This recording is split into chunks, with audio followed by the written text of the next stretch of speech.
Bien-aimés frères et sœurs, que le Seigneur vous bénisse. Nous parlons sur la séduction religieuse par les faux prophètes.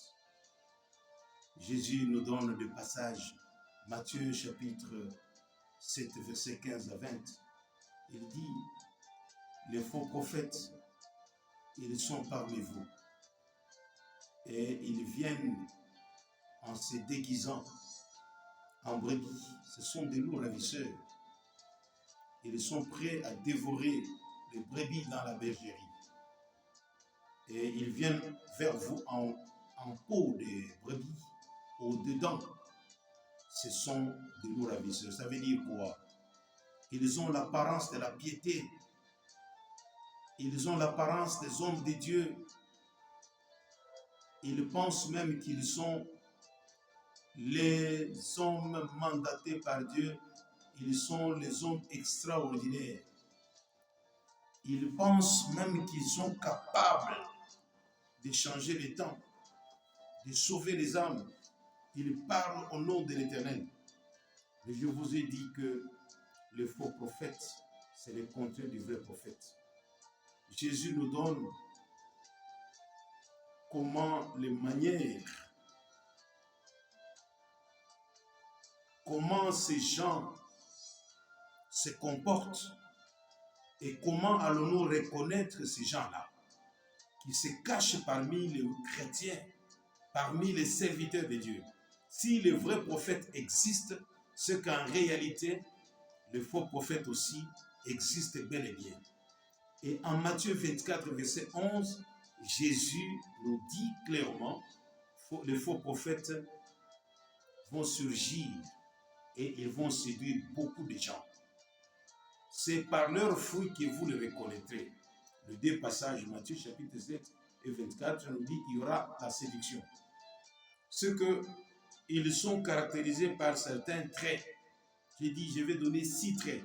Le premier trait, c'est que j'ai dit, la première caractéristique d'un faux prophète, c'est qu'un faux prophète ou les faux prophètes, ils ont l'esprit d'indépendance.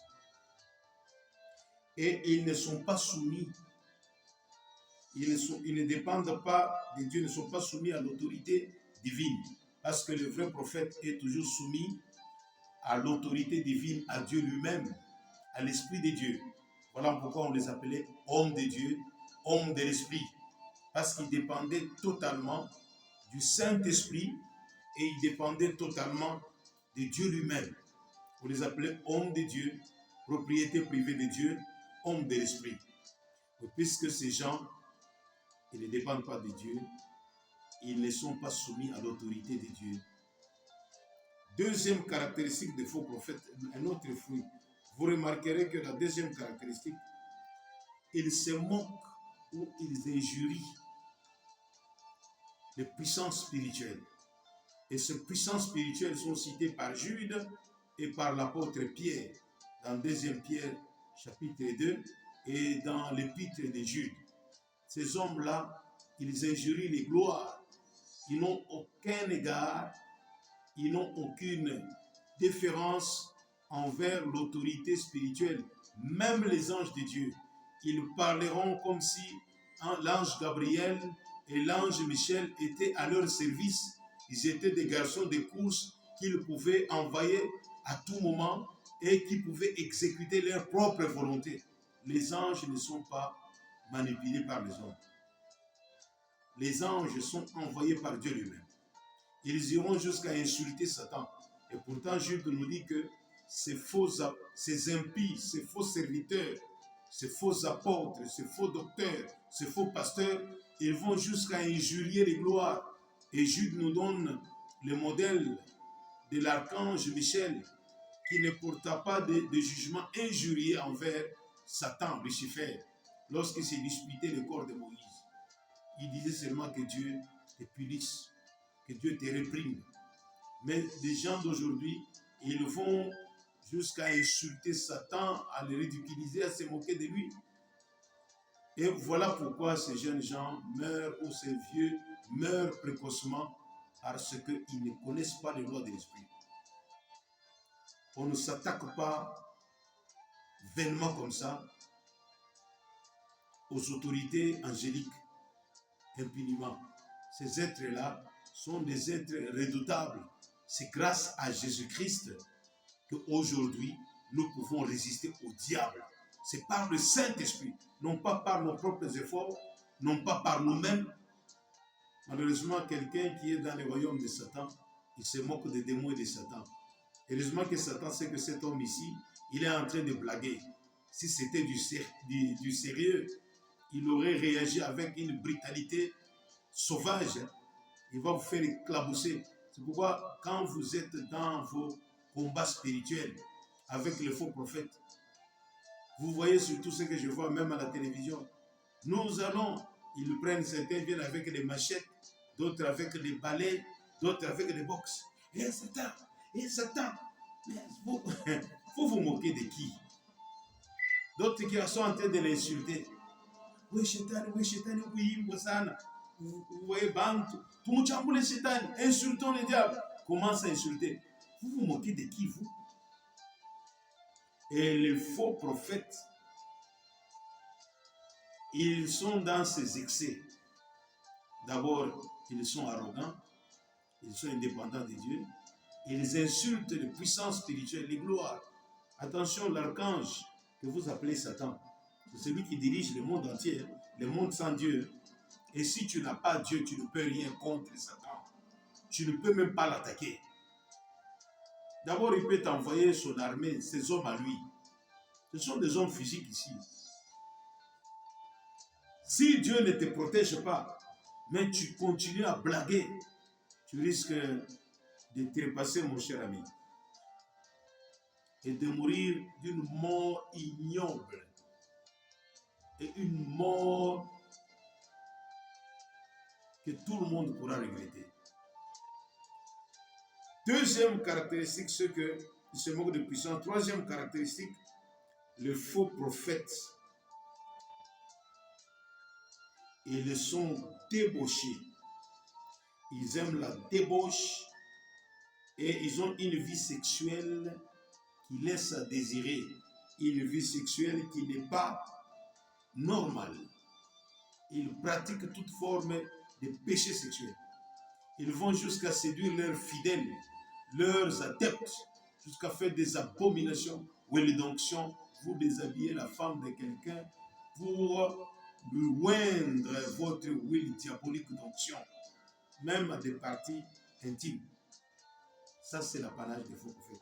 Vous pouvez lire cela dans la parole de Dieu, dans 2 Pierre chapitre 2, verset 2 et verset 12 à 14. Ces hommes-là, ils sont dans la dissolution. Ils n'ont même pas de gêne. Jérémie 23, verset 14 aussi. Quatrième caractéristique des faux prophètes, ils cherchent l'argent. Ils recherchent l'argent. Ils aiment beaucoup l'argent. Ils sont animés par la cupidité. Ils sont motivés par l'amour de l'argent. Les prophètes d'autrefois, ils pouvaient rendre des services de la part du Seigneur sans rien exiger. Comme le prophète Élisée, il vivait d'une manière désintéressée. Le prophète Élie, il vivait juste pour les besoins essentiels, existentiels. Mais les prophètes d'aujourd'hui, pour pouvoir seulement voir ces gens-là, les consulter, il faut payer rubis sur l'ongle et des sommes astronomiques. Quelqu'un qui verse 10 000 $, 20 000 euros pour rencontrer les prophètes, soi-disant prophètes. On dit non, pour être reçu par l'homme de Dieu, il faut payer les jetons. Et les jetons là, c'est combien d'argent? Ce sont des faux prophètes parce qu'ils aiment l'argent. Un vrai prophète de Dieu, il vit d'une manière désintéressée. Dites-moi un seul des prophètes dans la Bible, ne fût-ce qu'un seul, qui a vécu dans un luxe insolent comme le prophète d'aujourd'hui.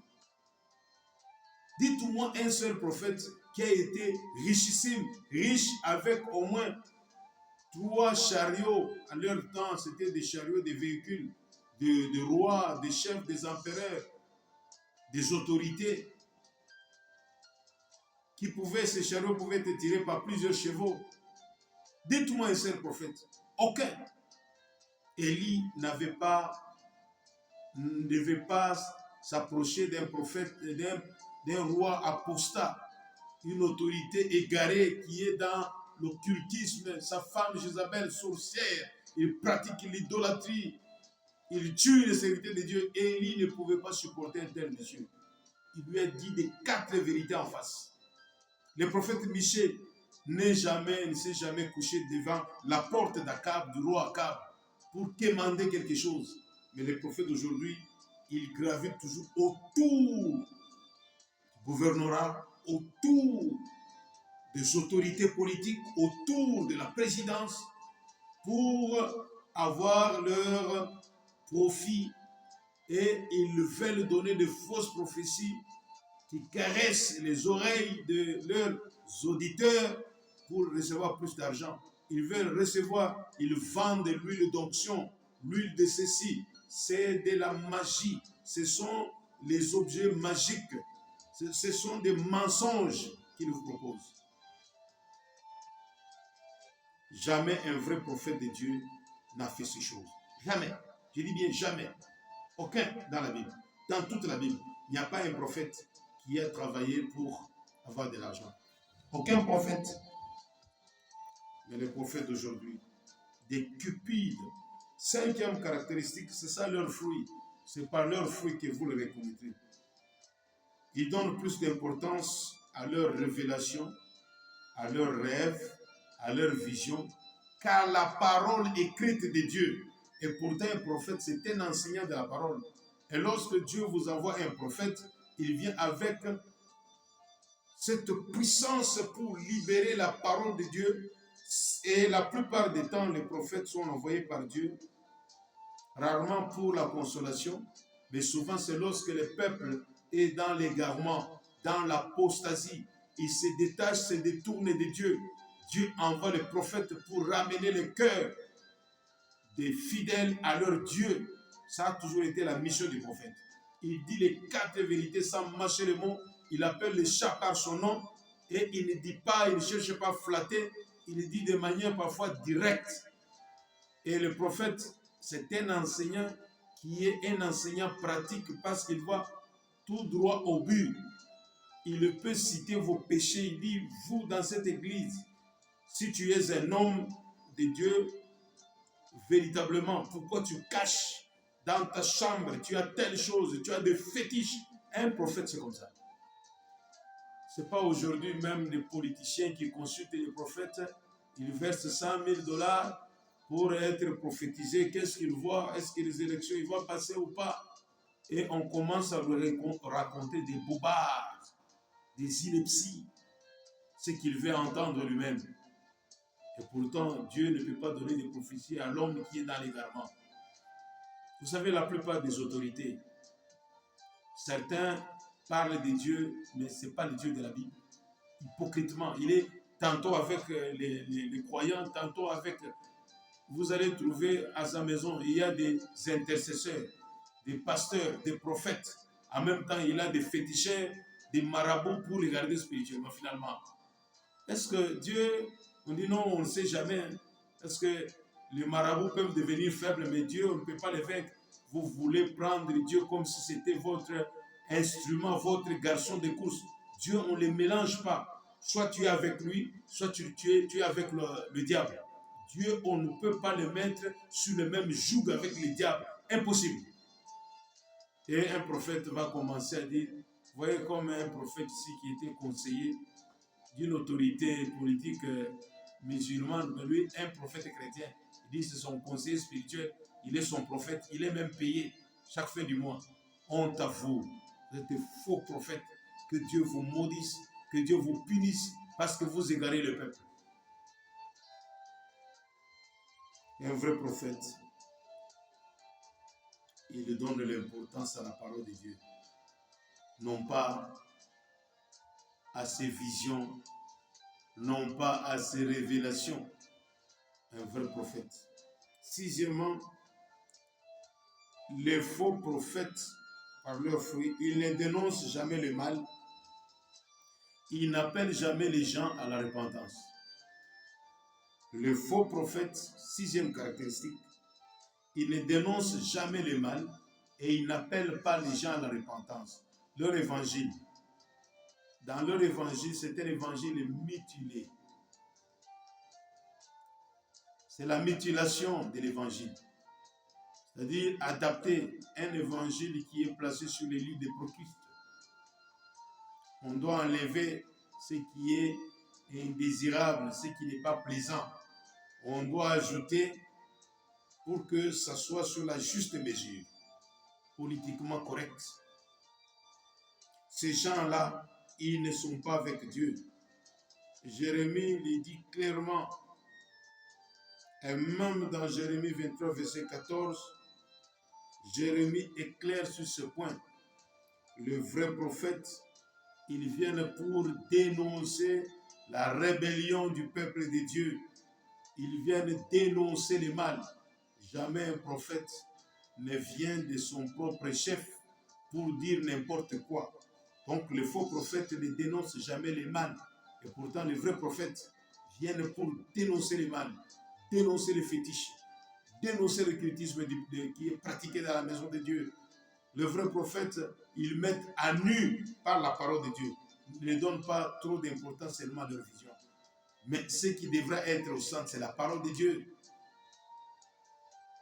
Voilà les 6. Par ces 6 caractéristiques, vous comprenez qui sont ceux-là qu'on appelle les faux prophètes. Ils sont reconnus par ces choses. Ce sont des faux prophètes. Et je vais vous donner maintenant les stratégies pour vaincre la séduction religieuse des faux prophètes. Parce que nous avons cité les 6 caractéristiques majeures. Vous savez, l'enseignement, la répétition est la mère de la science. J'ai dit, ils sont indépendants et ils ne sont pas soumis à l'autorité divine, ni à l'autorité établie par Dieu. Les faux prophètes, ce sont des gens qui insultent les autorités de gloire. Les faux prophètes, ce sont des gens qui aiment beaucoup l'argent.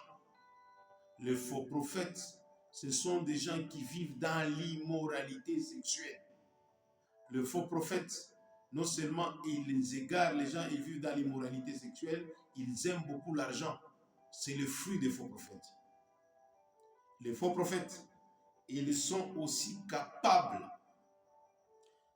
d'appeler les gens à la désobéissance d'une manière insidieuse, hypocritement, parce qu'ils ne dénoncent jamais le mal et ils n'appellent pas les gens à la repentance. Maintenant, comment vaincre la séduction religieuse de faux prophètes? Je vais vous donner quelques passages bibliques pour vous armer spirituellement. Écoutez ce que la parole de Dieu dit au sujet de ce prophète.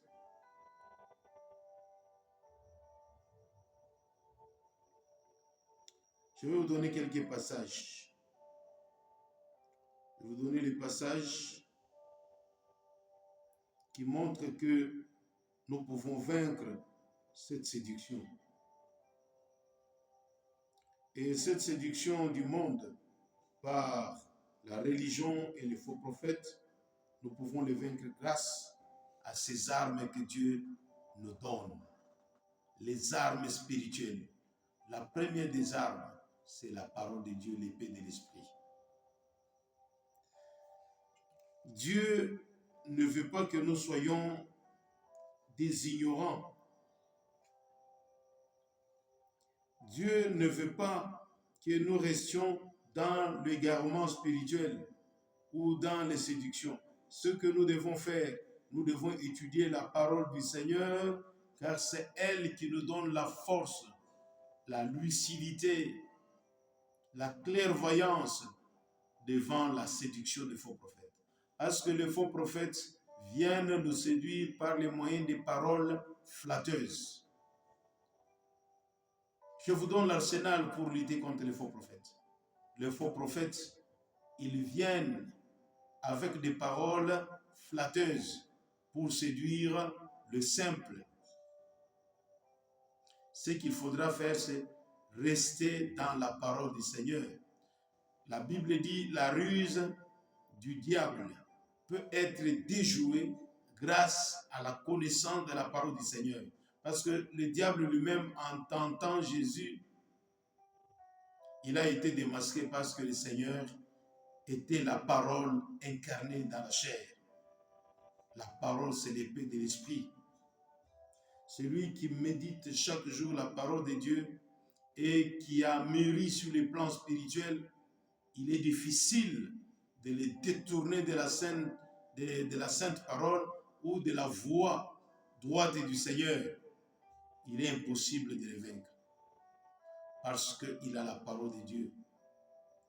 Grâce à la parole de Dieu, vous saurez comment démasquer. Grâce à la parole de Dieu, vous pouvez démasquer les faux prophètes.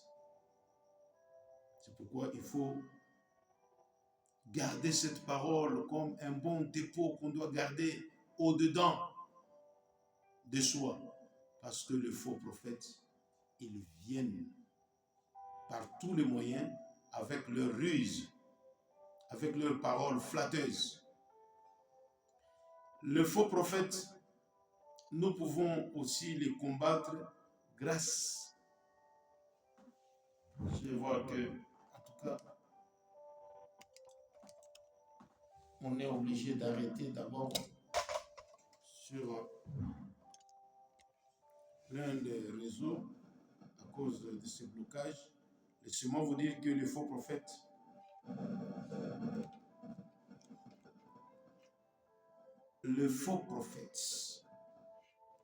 et la Bible le dit clairement,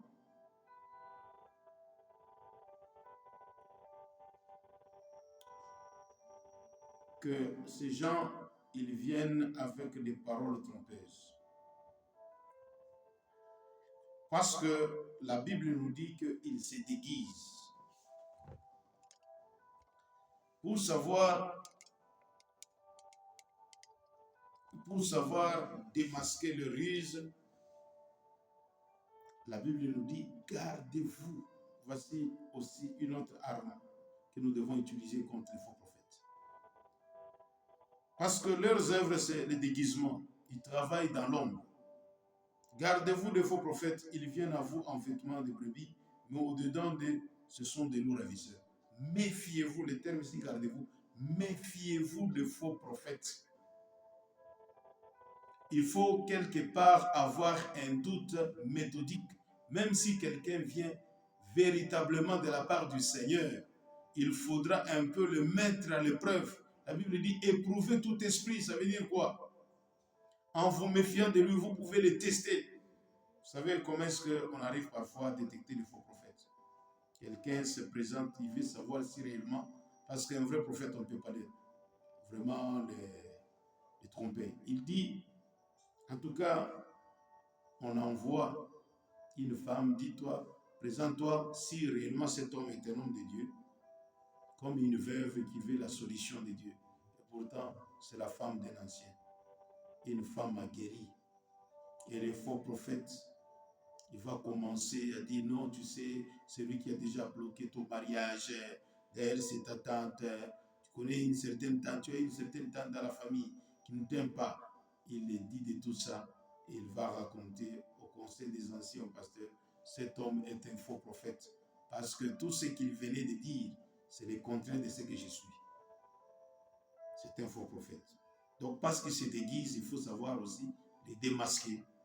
En se méfiant, il faut chercher aussi des stratégies pour les désarmer, les démasquer. Parce qu'ils aiment la cupidité. Dans 1 Thessaloniciens chapitre 2, verset 5, jamais en effet nous n'avons usé des paroles flatteuses, comme vous le savez, jamais nous n'avons eu la cupidité pour mobile. Dieu en est témoin. Vous voyez l'apôtre Paul, pour justifier son apostolat, qu'il est un vrai apôtre, un vrai prophète de Dieu, il dit que nous n'avons jamais usé des paroles flatteuses. Comme vous le savez, nous n'avons jamais eu la cupidité pour mobile. Nous ne servons pas Dieu pour l'argent. Alors, comment démasquer un faux prophète? Lorsqu'il fait un service, il attend quelque chose, oser n'est pas d'abord donner quelque chose pour voir sa réaction. S'il s'énerve et commence à imposer, moi je ne travaille jamais sans rien, en principe pour me déplacer, c'est 1000 $. Dites-vous que vous êtes en présence du faux prophète.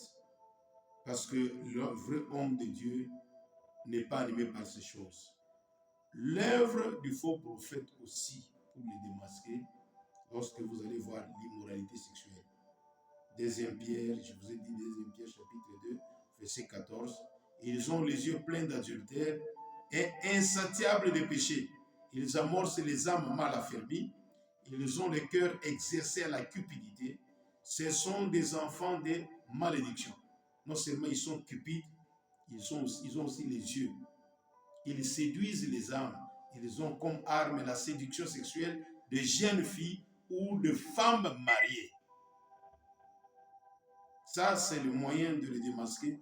Dès que vous voyez de telles tendances, vous êtes en présence d'un faux prophète. Au besoin, s'il a été appelé à l'église, vous pouvez lui dire, en tout cas, il peut suspendre un peu son service. Vous pouvez donner une raison suite à un problème, nous vous appellerons. Et dès que ce monsieur quitte, vous devez réfuter toutes les mauvaises paroles et tout ce qu'il a dit de mal, qui ne cadre pas avec la parole du Seigneur. Une autre œuvre des faux prophètes, je vous disais que la séduction charnelle et spirituelle, vous devez veiller, vous devez avoir les discernements spirituels. Lorsque on a un esprit exercé au discernement spirituel, on va facilement découvrir qu'on est en présence d'un faux prophète et on peut facilement éviter de tomber dans ces pièges. Voilà pourquoi j'exhorte tous les chrétiens de lire régulièrement la parole de Dieu et de demander à Dieu les discernements spirituels. Et ce discernement spirituel arrive avec la maturité spirituelle. Grandir dans la grâce et dans la parole du Seigneur. Et aussi, c'est le don du Saint-Esprit. Comme ils ont des révélations fausses, des visions mensongères, Ézéchiel nous dit, fils de l'homme, prophétise contre les prophètes d'Israël qui prophétisent et dit à ceux qui prophétisent selon leur propre cœur, écoutez la parole de l'Éternel. Il faut lui dire la vérité, mon frère. La parole doit être aussi proclamée. Comme il a la témérité dans son cœur, il vient avec témérité vous tromper. Vous devez aussi prendre le courage à deux mains, le démasquer, lui dire ce que tu fais, ce n'est pas bien. C'est ce qu'Ézéchiel devait faire. Dieu le recommande. Prophétise sur ces prophètes. Ce sont des menteurs. Ils disent, ils prophétisent selon leur propre cœur. Ça ne vient pas de Dieu.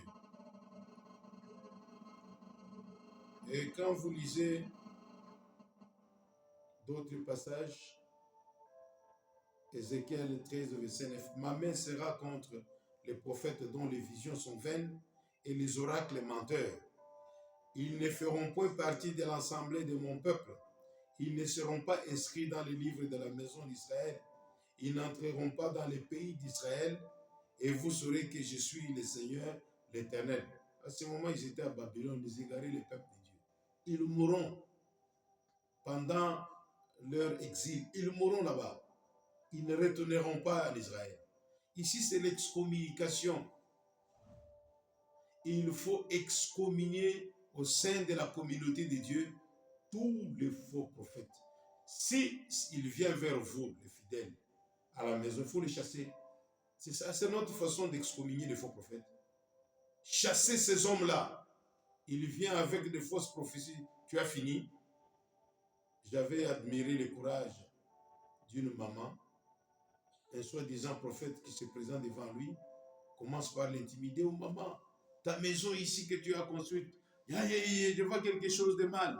En tout cas, fais attention. Je dis, papa, je ne veux pas entendre ces choses. Nous avons construit notre maison à la suyeère du front de mon mari. On l'a chassé. Après quelques jours, on découvrira qu'il n'était même pas un prophète qui était venu de loin. Il était juste derrière leur avenue. Il faut chasser parce que ces gens-là, ils sont comme la peste. Ils viennent détruire et ils peuvent détruire toute une famille.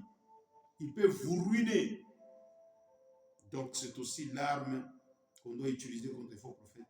S'ils sont dans l'église, il faut les chasser, les excommunier. Paul dit, ôtez les méchants du milieu de vous.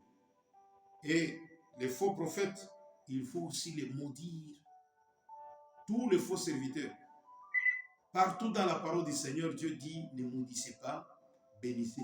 Mais au sujet de la séduction, de l'égarement spirituel, de faux apôtres, faux prédicateurs, c'est l'unique endroit où Dieu nous demande de maudire. Parfois, avec l'autorité de Dieu, tu regardes un faux prophète dans les yeux.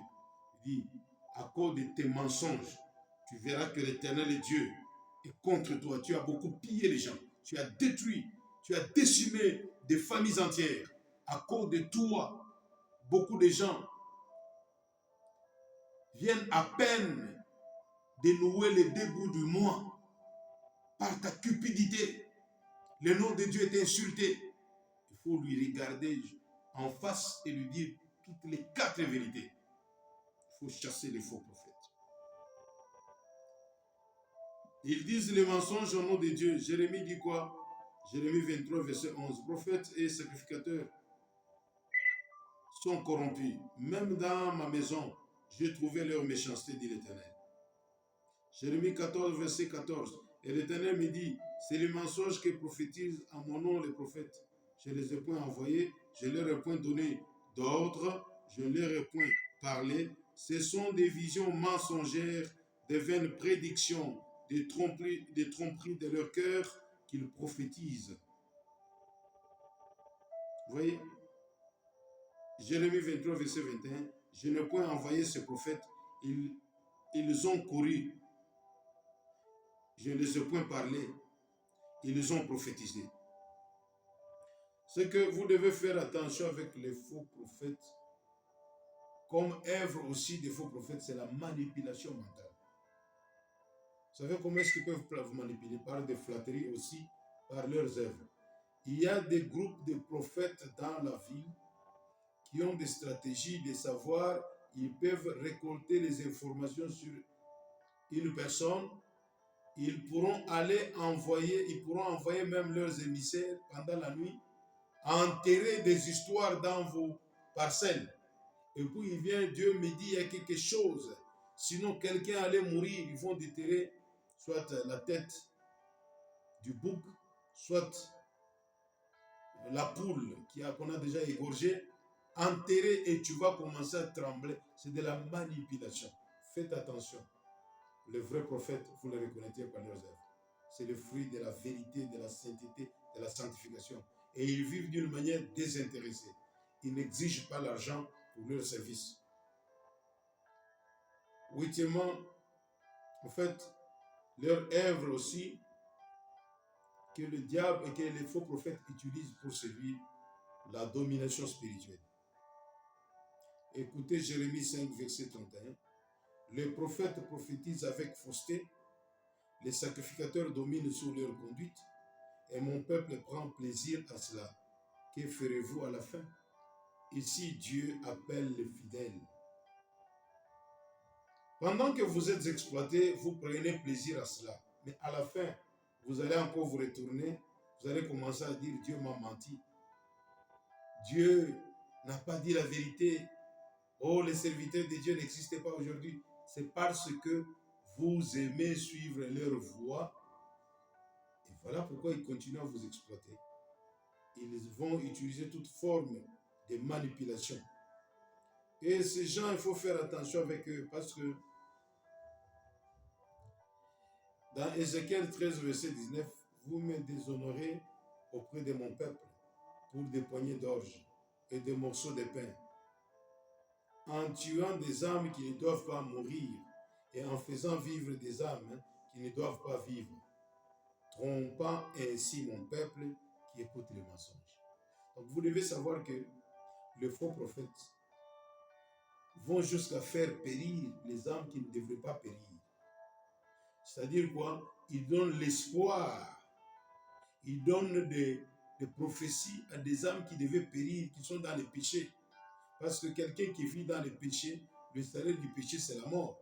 Mais ils donnent des espoirs, ils donnent de fausses espérances à ceux-là qui devaient périr pour leur dire qu'ils vivront parce qu'ils ont beaucoup de moyens.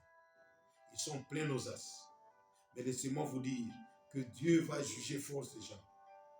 Ils font mourir ceux qui devraient vivre et ils font vivre ceux qui devraient mourir. En tout cas, vous devez faire très attention. Ils égarent les âmes loin de la vérité. Si vous ne faites pas attention avec les faux prophètes, les armes que vous devez utiliser d'abord, vous devez vous armer de la parole de Dieu, connaître bien la parole de Dieu, la méditer, pour ne pas vous laisser tromper, parce qu'aucune prophétie ne viendra violer la parole du Seigneur, la parole écrite de la Bible. Tout prophète qui dit des choses contraires à la parole de Dieu, des choses qui ne sont pas conformes à la parole de Dieu, c'est un faux prophète. Et vous devez savoir avoir le courage de lui répondre. La Bible dit, méfiez-vous d'eux. C'est-à-dire, il faut aussi se méfier d'eux, ne pas croire facilement à ce qu'ils vous disent. Non seulement ça, vous devez aussi vous méfier au point de ne pas accepter facilement leurs propositions.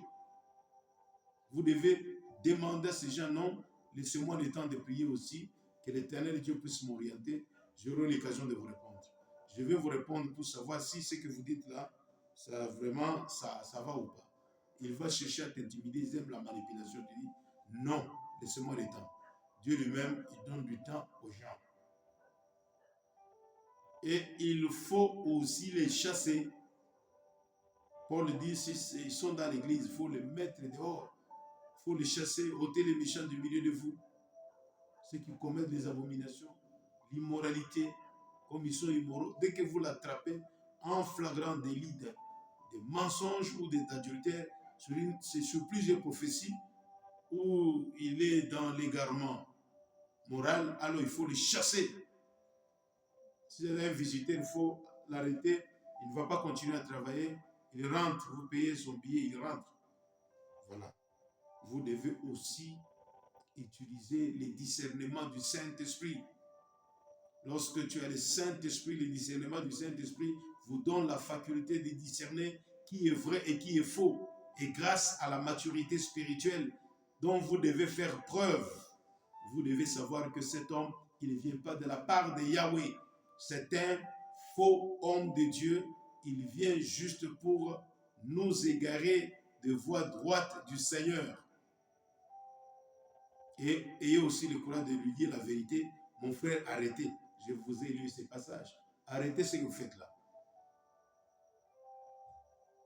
Et notre moyen pour vaincre ces gens-là, et la séduction spirituelle, ne courez pas après les prophètes.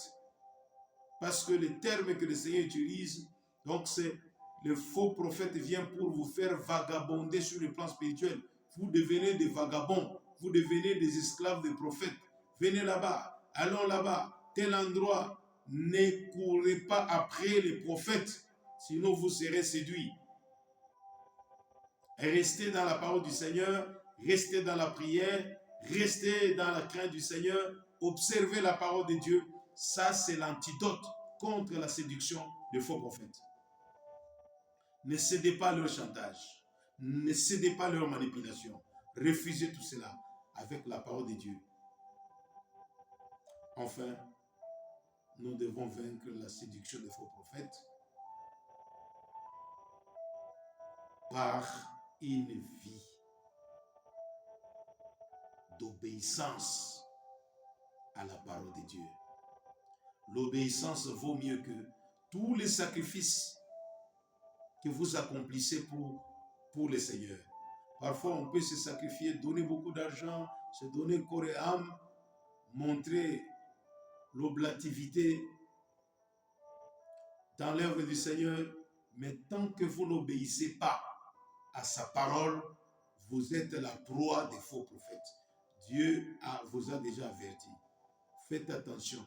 Si vous dites, allons, ils sont dans, le Seigneur est déjà arrivé dans telle ville, n'y allez pas. Ne soyez pas vagabonds. Il ne faut pas errer spirituellement. Il ne faut pas vagabonder dans la foi. Restez stoïque dans votre foi, ferme malgré les souffrances, les oppressions, les persécutions. Montrez la résilience. C'est souvent pendant les tentations et les oppressions, les épreuves que les faux prophètes arrivent pour vous détourner. Vous devez faire preuve de résilience. Bien-aimés, c'est à cela que Dieu nous appelle. Les faux prophètes, c'est le contraire du vrai prophète. Il ne craint pas Dieu. Il est cupide. Il est méchant. Il est impudique. Il est orgueilleux. Il donne de fausses promesses. Il donne de fausses visions. Il donne des visions mensongères. Et il parle aussi par son propre cœur. D'autres, ils utilisent même le pouvoir démoniaque pour accomplir des miracles. Éloigne-toi de ces hommes-là. Fouillez ces hommes-là. Ne vous arrêtez pas sur leur chemin. Du reste, que le Seigneur vous bénisse. Prochainement, nous verrons la séduction des faux docteurs. Soyez bénis au nom de Jésus-Christ. Amen.